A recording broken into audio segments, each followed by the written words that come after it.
Pittsburgh Steelers are on the road for their final regular season game of the year, and what a shock, playing in a game that matters because they are once again over 500. It's Warren inside the 10 to the end zone, touchdown! Steelers 9-7, but they're still on the outside looking in when it comes to the playoffs. They need to win and get some help.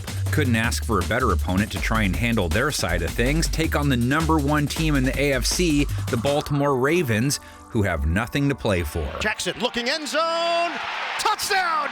Justice Hill slips behind the defense. There are no regular season boxes left for Baltimore to check. They have no reason to risk the health of any key starter, especially Lamar.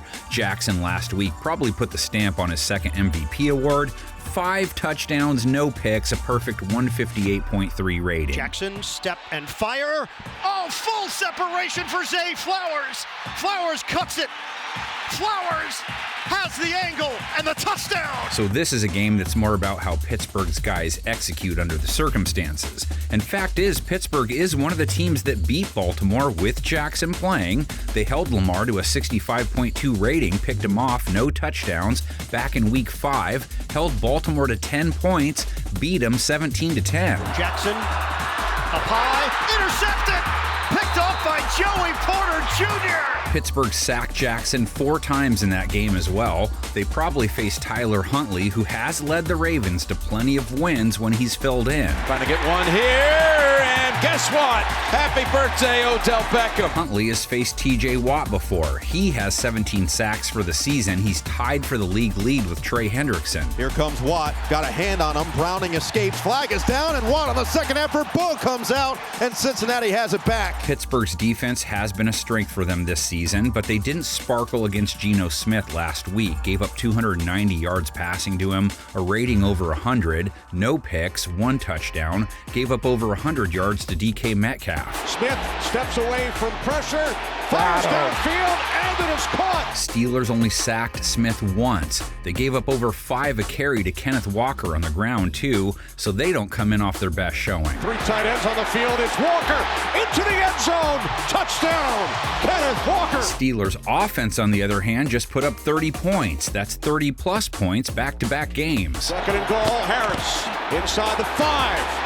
Harris dives for the goal line. I think that's a fumble. Yeah, that's a touchdown. Mason Rudolph, 18 for 24, 274 yards, a rating over 110. Pittsburgh is 2-0 in his starts, and he's played well in both. Low snap. Rudolph's pass is caught.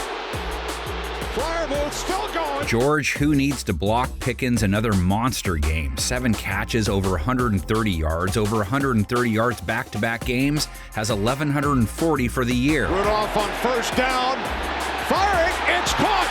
Pickens. Even against Baltimore starting DBs in that Week 5 clash, Pickens went for 130 yards and a TD. He has 5 100-yard games. Steelers 5-0 in those games. Pickett lines up a deep ball, separation, touchdown, George Pickens. Again, don't know who plays for Baltimore this week, but their secondary is 2023 top shelf material.